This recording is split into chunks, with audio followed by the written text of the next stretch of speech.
Maana muda nikisimama sisimame kwa bure, bali nasimama kwa shabaha. Jina la Bwana libarikiwe. Nataka mtu mmoja tu kunitega sikio, maana sitasema mengi, bali ninajua ukanitega sikio utapata neema ya baraka ya Mungu. Bwana Yesu asifiwe. Amen. Mungu ameniambia wakati nilikuwa naikala pale, kila mtu yote ambaye atasikia jana wa leo, kuna neema ya baraka, kuna neema ya baraka leo. Maana kuna wale ambao Mungu atatembelea na atafanya yaliyo juu ya fahamu yako. Alafu kuna wale ambao watabarikiwa mchana wa leo na wataona nuru ya Bwana. Sifa kwa Mungu. Simama basi kwa miguu yako tusome neno. Tunasoma kitabu cha Mwanzo sura 12 na mstari yake ya kwanza utafikisha kwa mstari ya 5. Karibu msomi, tusomea kwa jina la Yesu. Tusomere mu izina rya Yesu. Tangiriro 12 umurongo wa mbere. Ijambo baravuga ngo Uwiteka yohereza Aburamu i Kanani. Uwiteka ategeka Aburamu ati, va mu gihugu cyanyu, usige umuryango wanyu n'inzu ya so, ujye mu gihugu nzakwereka. Nzaguhindura ubwoko bukomeye, nzaguha umugisha, nzongeza izina ryawe, uzaba umugisha. Kandi nzaha umugisha abakwifuriza umugisha, kandi uzakuvuma nzamuvuma, kandi muri wowe n'imiryango yose yo mu isi izaherwa umugisha. Aburamu aragenda nk'uko Uwiteka yamutegetse, Loti ajyana nawe. Ubwo yavaga i Harani, Aburamu yari amaze imyaka 75 avutse.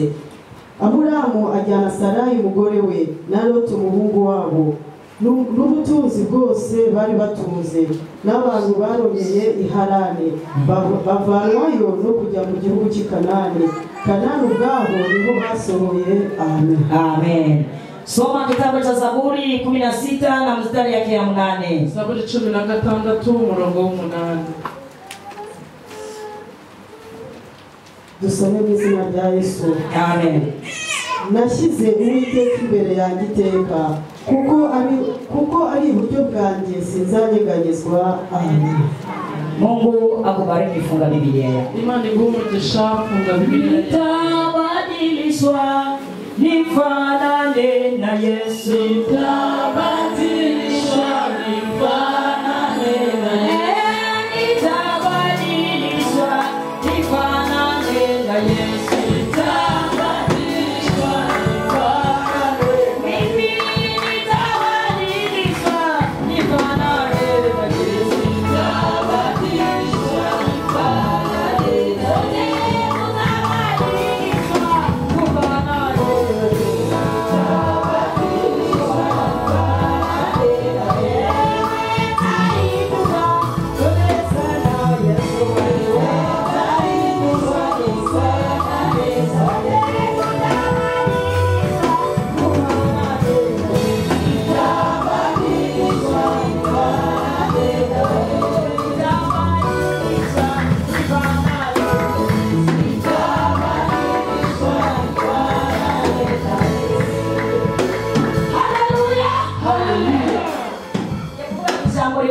guhindurwa. Ninataka sana kunena kusema kubadilishwa.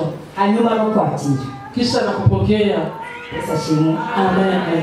Hari guhindurwa, kuna kubadilishwa, hari kwakira na kuna kupokea. Shize nakuse ijambo rivuga ngo siku zilipita nisema kunena kusema hari kwakira Yesu, kuna kupokea Yesu, hari no gutunga Yesu, na kuna kuwa na Yesu. Amen. Amen. Haleluya. Haleluya. Kile umuntu umwe anyumve gusa. Na hata mtu mmoja anisikie. Abakristo b'iki Wakristo wa hizi siku bakunze kwakira Yesu, wanapenda kumpokea Yesu. Wanavipenda sana. Ariko abakristo b'iki gihe, lakini wakristo wa hizi siku ntabwo bashaka kutunga Kristo, hawataki kukuwa na Kristo. Ariko yari ikintu cy'ingenzi ya samani kirutira ibindi byose kushinda ingine yote. Ni kutunga Kristo muri twe. Bwana Yesu ndani mwako. Iyo utunze Kristo muri wowe, Bwana Yesu ndani mwako. hari ibintu kikubaho. Iyo utunze Kristo muri wowe, ugiye gukora ibyangwa n'amaso y'Imana. machukizo mbele ya Mungu. Kristo kuko ari uri muri wowe Kwa kuwa iko ndani akubuza mwako. gukora ibyangwa n'amaso yiwe. Unataka kufanya Iyo ugiye kwiba, iyo ugiye gusambana, iyo utunze Kristo kuko ari uri muri wowe kandi nakubiryo arakubwira ngo hoya. Nakwambia hapana. Amen. Amen.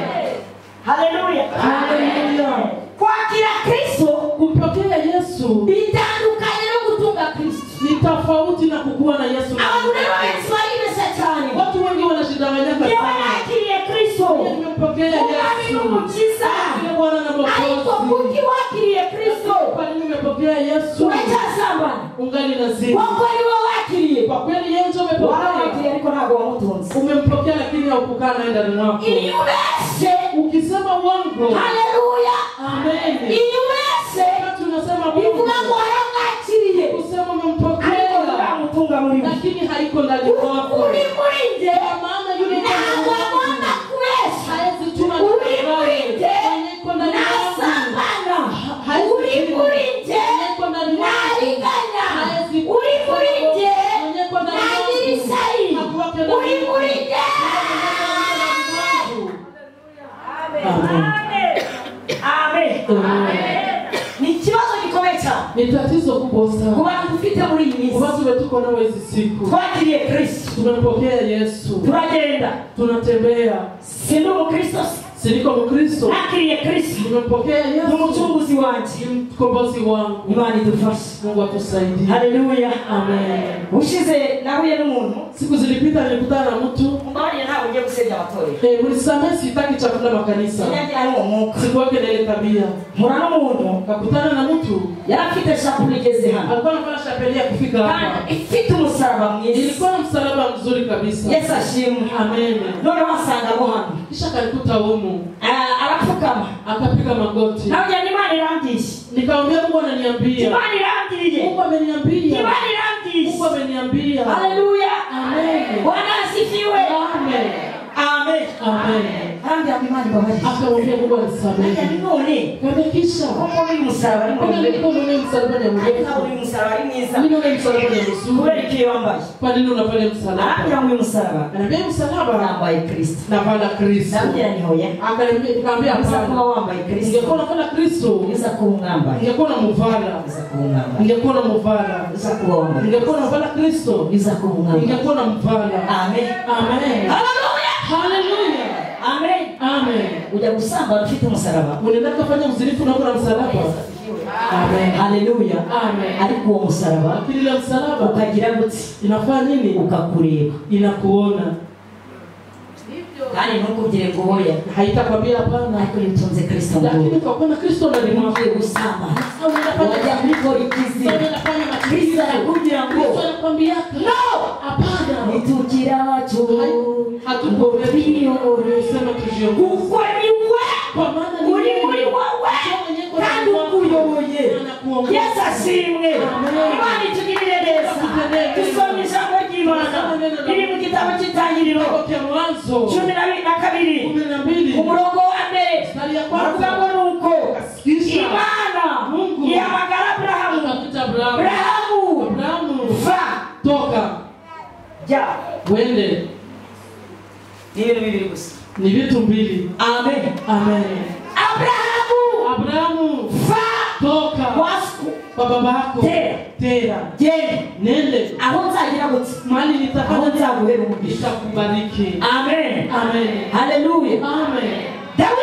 Daudi mu bice 16 Sura 16 umurongo wa 8 mstari wa aravuga ngo njyeweho Sema mimi natunze Kristo nimekuwa na natunze Imana kuko ari Imana iri muri nje sinakora ibyangwa n'amaso yiwe. Ivuga ngo abakora ibyangwa n'amaso y'Imana ibyo badafite ibyo batunze muri bo, ariko iyo ufite icyo utunze kuri wowe nta ubwoba bukuraho. Amen. Amen. Haleluya. Amen. Nimefurahishwa na Mungu ustazi nilipita. Mungu amesema mtu mwenye alikuja. Na pia jaribu nguvu za Mungu. Nikasikia nimeshangaa. Nikasikia mimi nimemsamehe. Amen. Naye alikuja. Aseme kwa begi. Na amekuja. Anasema anapewa omba. Sijua kama iko na Kristo kama nipokea. Kristo uliwe. Yasa kuwa yara mutunze. Yasa kuwa yara kuye. Hakika hangekuja kumjaribu Mungu. Hangekuja jaribu nguvu za Mungu. Amen. Amen. Haleluya. Amen. Mwimesi hizi siku. Amina. Amen. Nusa kunyumve. Ukapenda usikie. Nusa kurorere. Ukapenda uache. Na kujisukuri. Nakwambia kweli. Na ukisha. Hakuna baraka. Ufite. Unaweza pata. Utatunze Kristo. Hauna Kristo ndani mwako. Amen. Nao. Hakuna. Nao. Hakuna. Pastor hajakula kufuki chini. Pastor anapenda kusema kitu. Kama ngonyimba unaufiti. Anasema hata kama uko na ile baraka. Na maji ni bahati. Lakini iko baraka. Bwana sifiwe. Amen. Amen. Amen. Tujaribu. Tusakima. Tutafute Mungu. Tusaka numero. Tutafute kwa bidii. Tusaka nimano ngezi. Kwa sababu inaweza imani. Bakawa wewe. Ibuza kumana. Ujene imani. Alukasaka kutungi imani. Akikukwana na kumisu. Nakwambia kweli. Neno la Mungu limesema vilivyo vya wana, chakula ya watoto haistahili kupatiliwa mbwa. Amen. Amen. Kuna chakula ya watoto. Kuna chakula ya watoto. Wanaweza baraka za watoto watapewa. Abrahamu akamwambia nende toka kwa babako.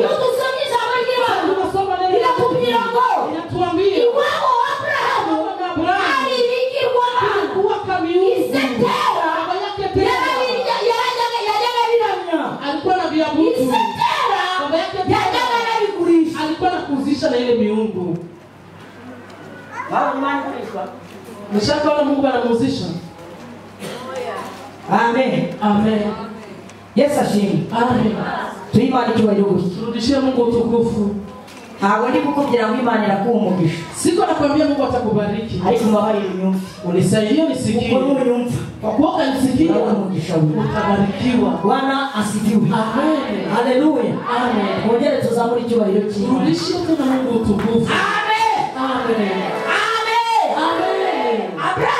Abrahamu akaenda yumvise ibyandi akasikia sauti yumvise iby'Imana akasikia sauti ya Mungu akasikia sauti ya Mungu akaenda Imani mujie kama vile Mungu mujie ngosoka Mungu alikuwa kwaso toka kwa baba yako yeye anza kuwewe mahali nitakubariki akeze kwasa tena alipofika kwa baba yake akakuwa witwa Loti mtoto wa mkubwa yake Loti. Amen. Amen. Nasema mtangi mjenzuwe kumujendana nawe muri iminsi. Nataka uchunguze mtu Mungu anatembea naye hizi siku. Ninde ujendana nawe? Nani Mungu anatembea nawe? Uri hara watu tujendana nabo. Uko watu tunatembea nabo. Bakafungia. Banafunga baraka zetu. Hara watu tuganira nabo. Uko watu tunaongeaka nabo. Tukaganira nawe. Kuongea naye tu. Na baroka. Haiko mulozi. Haiko mchawi. Kukafitizo baraka na zile nguvu za ile damu. Vitu vyako vinafungana. Amen. Amen. Watu tunaishi nabo. Mungu zetu. Nyumba zetu. Basi sasa anakuja akavifunga. Anakuwa vifungo. Amen. Amen. Watu tunatembea nabo. Tunatembea nabo kiokoka. Watangira kufuata urugendo. Sasa unaanza kamata safari. Utangiye kugendana nabo. Unaanza tembea tunayo. Kaja uvuri kukamu. Unakuwa unajisikia uko na kamu. Kaja uvukamu. Unajisikia uwepo. Wavuga ngo data watwese uri mwijuru. Unasema Bwana. Ukatangira kugobwa. Sasa unasikia ulimi na ndimi zikatangira kugobwa. Unasikia kuomba na ukatangira kurota. Unaanza ibidafite umumaro kuko hari abo wagendanye. Abrahamu amen ageze kwa se asanga umwana wa mukuru we, akakuta mtoto wa uyu mwana yitwaga Loti. Huyu mtoto jina lake Loti. Bisobanura Loti, Maana ya Loti, Loti ngo cyari igipfundikizo. aseme ilikuwa ni mfuniko. Bivuga ngo igipfundikizo, Hii mfuniko, iyo wapfundikiye amazi, ukafunika iyo maji, wapfundikiye ibido, ukafunika iyo kidogo, wapfundikiye icupa, ukafunika amazi chupa, yabagira gutya, maji haionekanake. habameneka, Maji haimwagikake. habagira gutya, ntabwo kumeze, Haiko njo vile huko. ntabwo kumeze, Haiko njo vile huko. kandi ukagira ngo ni umugisha w'Imana, Unaweza ni baraka za Mungu. ukagira ngo ni mu buntu bw'Imana, Unaweza kuwa neema ya Mungu. ukagira ngo ni mu mbaraga z'Imana. Unaweza kuwa nguvu za Mungu. Waramubwira ati rero Akamwambia sasa, numvise ijwi ry'Imana nimesikia sauti ya Mungu. kugira ngo ngende, Niambia niende. Bahanga. Nitoke kuko hapa. Uwiteka Imana Juu Mungu agiye kumpa umugisha. anataka nibariki. Uri Loti nawe Loti nawe. ati noneho ndajyana nawe. Asema tutaenda na wewe. Batangiye urugendo. Akaanza safari. Gusa bari gusinzira nabo bari kubyumva. Bebako nasinzia si bako nasikia maneno. Ntabwo nyangira amagambo y'umugisha. Sikuwake na maneno ya baraka. Imana yambwiye ngo ni umugisha ndawuvuga. Mungu akasema ni baraka nasemaka. Iyo yambwiye ngo ni umugisha n'ukuri Sana semaka hakika ni baraka. ndawuvuga. Nasemaka ni Kuko baraka. bati yuko yiri butange. Juu mpaka mimi najua kama yeye atabariki. Atabariki. Amen. Amen.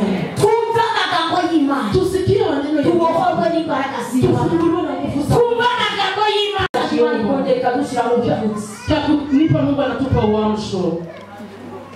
Imana ikaduha ububyutsi. Mungu atupe uamsho. Imana ikaduha kubyuka.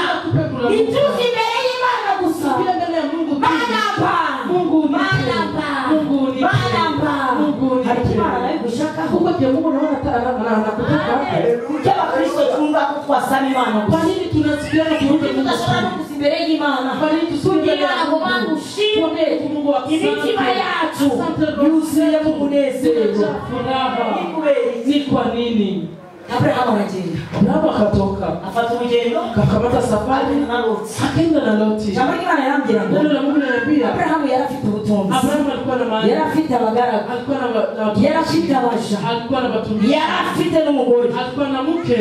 Loti nawe yari abifite. Loti naye alikuwa na vile Uwe vyote. mugisha wari bagiye kongera gusaba. Baraka tena gani ndio wangeenda Uri huko? kunyumva bene dada. Alikuwa anasikia Uwe mugisha bari bongeye. ni baraka gani ndio Mungu Papa aliwapatia? umugisha wabaga kuva ku Mana. Huko baraka Uwo zisingetoka mugisha kwa wava ku Mungu. Mana.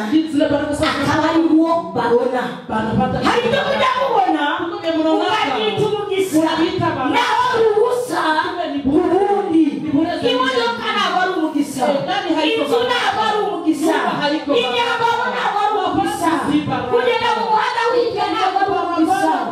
Oya. Hapana. Oya. Hapana. Ntabwo ari ibyo Imana idushaka. Haiko ndio venye Mungu anataka. Ntabwo ari ibyo Imana idushaka. Haiko ndio venye Mungu anataka. Tuhe Imana icyubahiro gutya.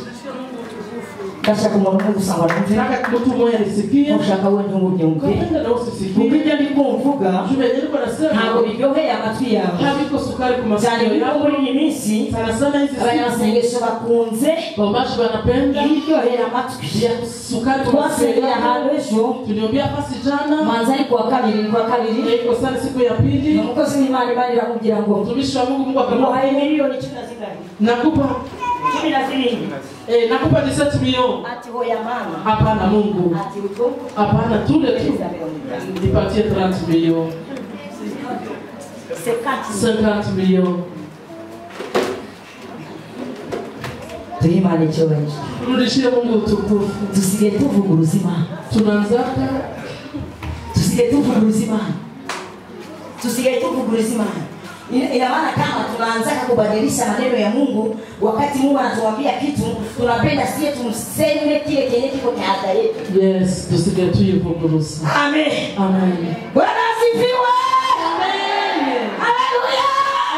Amen. Loti agenda na Abraham. Loti akatembea na Abrahamu. Mungu kugenda na Abraham. Kutembea na Abrahamu. Twasonye jambo ry'Imana tujye. Tumesoma neno la Mungu Abraham limetuambia. ntabwo yongeye kumva ijwi ry'Imana. Abrahamu akusikia tena sauti ya Ijwi Mungu. ry'Imana rimuvako. Sauti ya Mungu ikanyamaza. Ijwi ry'Imana riraceceka. Sauti ya Mungu Ijwi ikanyamaza. ry'Imana riceceka kuri Abraham. Sauti ya Mungu ikanyamaza. Barakomeza babana na Loti. Wakaendelea kuishi na Loti. Abraham ntabwo yabyibashijeho.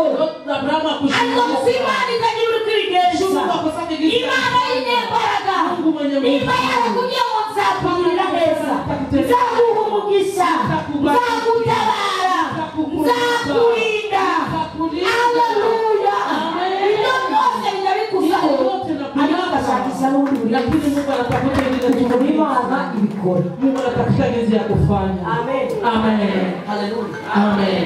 Amen. Amen. Tuimani cyose gutya. Loti. Abagaragu ba Loti. Batumishi ya Loti. Abagaragu ba Abrahamu. Batumishi ya Abrahamu. Batangira gutongana. Akaanza kufanya kubera ko kwa maana Imana yasakaga Abrahamu. Mungu alikuwa anamtafuta Abrahamu. Imana yahamagaye Abrahamu. Mungu alimuita Abrahamu. Imana yaguhamagaye wowe. Mungu alikuita wewe. Imana yaguhamagaye. Mungu alikuita wewe. Mungu yahamagaye. Mwalimu ni wowe Imana yahamagaye. Pastor ni wowe Imana yahamagaye. Munyamasengesho ni wowe Imana yahamagaye. Ntabwo yagiye mu isoko. Imana yabonaga isoko. Imana yabonaga gare. Imana yabonaga kuri duwari. Ariko kubera ibyo bose batabona amasengesho. Habakukuwa abantu baombaji. Amen. Amen. Amen.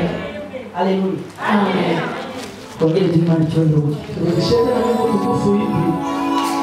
Ntabwo ndi kuvuga ngo Imana yaguha umugabo. Siko nasema Mungu atakupa bwana. Ariko icyo nshaka kukubwira. Lakini kenyewe niko nataka kuambia. Umugabo wawe Imana iracyamubitse. Mungu wako, mume wako Mungu angali anamuweka. Ntabwo ndi kukubwira ngo umugore. Sitakwambia mke. Kuko Imana yaremye umugore irema n'umugabo. Mungu aliumba mke akaumba na mwanamke. Ntabwo ndi kukubwira ngo umugisha. Sitasema baraka. Utunganira Imana. Ukakuwa tu mwenye haki mbele ya Mungu. Kumvira Imana. Unamtii Mungu. Uzabona umugisha wawe. Utapata baraka za Mungu. Amen. Amen. Haleluya. Amen. Ureke kwihuta. Mwache kwenda Unataka kurya iby'ubusa. Tafuta kula ya Mungu. Unataka gutoragura gusa. Utumwe unabya Bakristo. Ndagira ngo Mungu yasiriye mu butayu. Nani ilishia mjangwa?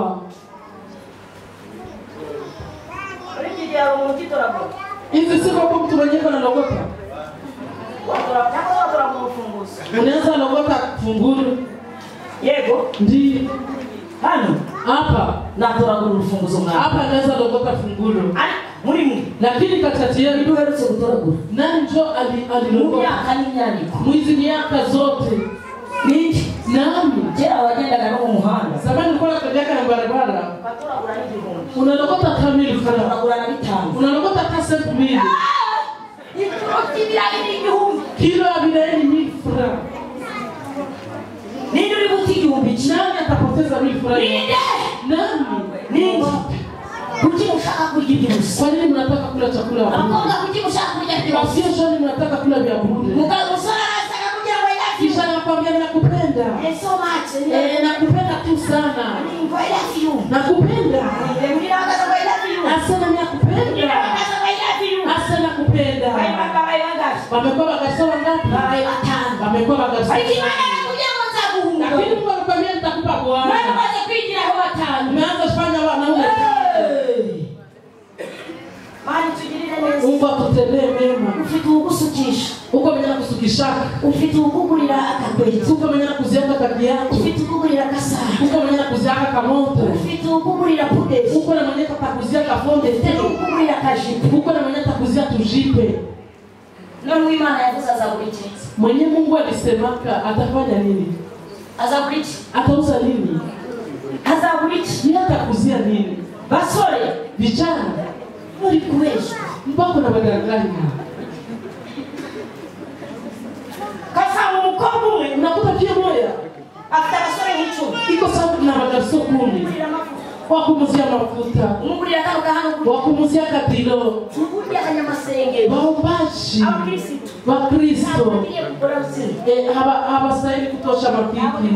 Sitavisema. Hivi. Kabona wewe. Imana Wakristo. Abanamuke wanacheka kunyumba.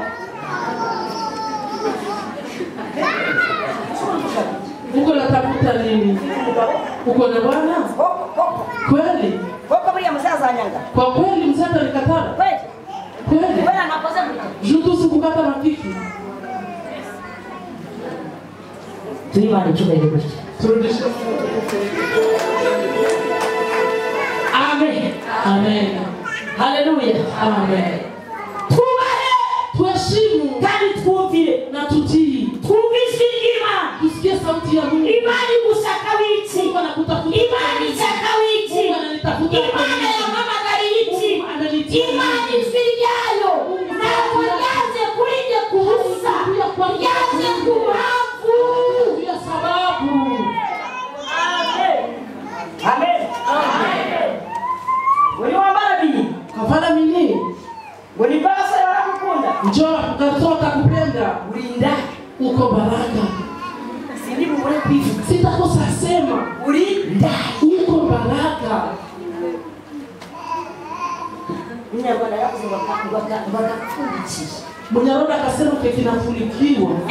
Ngaho mufoshe. Muone mniambia hari mwinshi. kama mmoja nani mko Bavuga ngo namatu. Unaweza sema mko Hari sawa. wangaje? Mko ngapi? Biteye iki? Inaleta curiosity juu. Biteye amatsiko. Inaleta curiosity. Kubera ko bipfundikiye. Funikiwa. Bakobwa.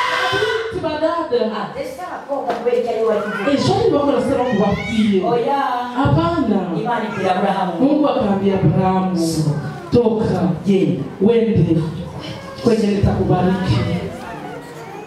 Hari imani dusaka. Kuna kwenye Mungu anatutaka. Hari imani saka kudurehungisa. Kwenye Mungu anataka Hari kubariki. imani saka gukora kuri twe. Kwenye Mungu anataka Ariko ntabwo turapfa. lakini hatujatoka. Tukuja mukujya. Tuingie fasi.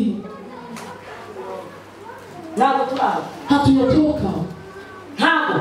Hapana, hatuya. Kandi niba twaranagerageze kuhava. Na kama tumejaribu kutoka, Twajyanye na Loti. tumetembea na Loti.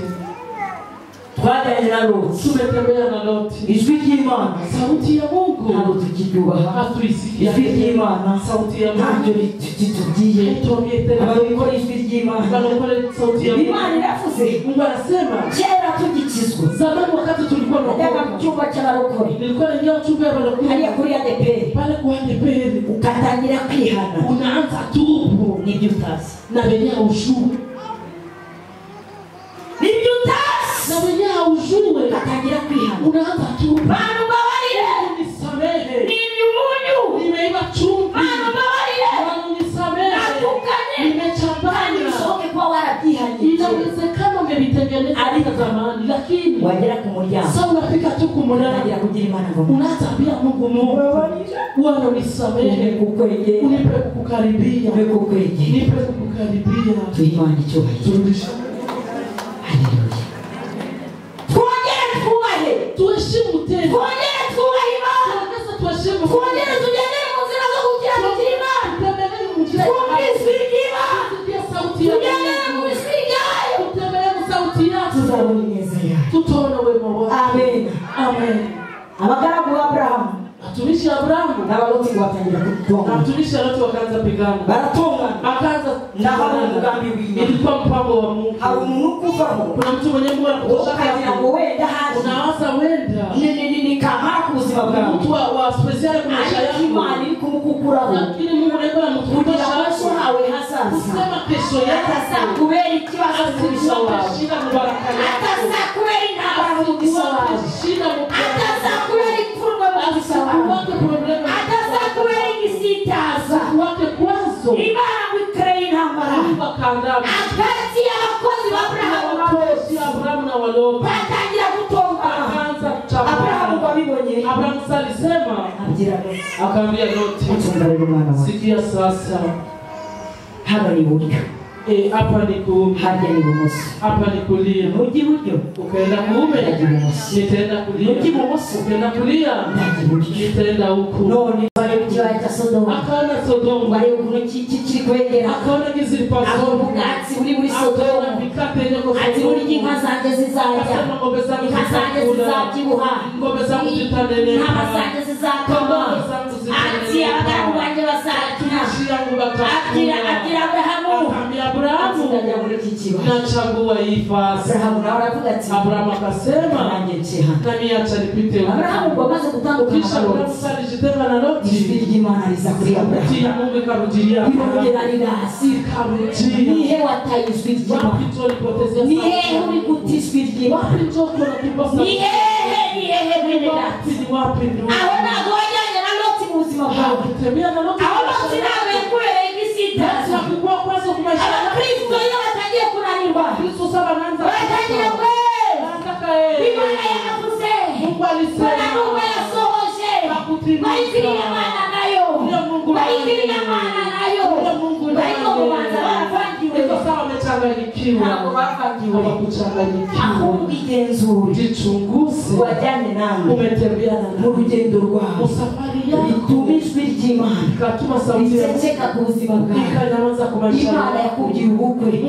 Imana yakubwiye inzu Imana yakubwiye visa Imana yakubwiye abana Imana yakubwiye umugisha ariko uri kugendana nanjye niba uri kugendana nawe muri iyi minsi reka mugire muvandimwe siga Loti umugire ko Loti si n'uwawe umugire ko Loti ndashaka kugendana na Yesu ndashaka kumaramaza gendane n'umwami kuko nibwo nzabona ineza y'Imana haleluya haleluya Imana iragushaka muri data ntabwo ibashaka ahubwo Imana iragushaka wowe wibwire ngo ni njye ubwanjye Imana ishaka ni njye ubwanjye Imana ivugana nanjye ni njye ubwanjye Imana ishaka kugendana nayo ni njye ubwanjye Imana ishaka ko nitunganira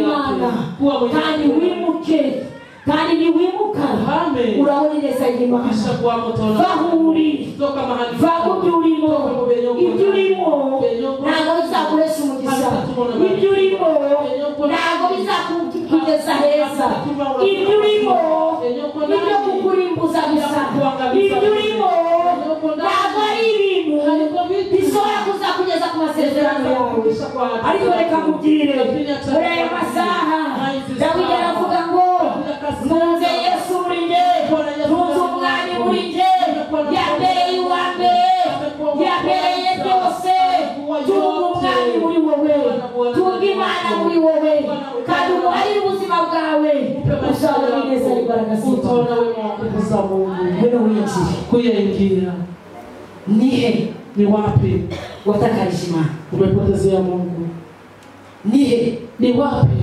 ijwi ry'Imana sauti ya Mungu watandukanye naryo umejitenga nayo ni wapi Imana yakubwiye ngo tusohoka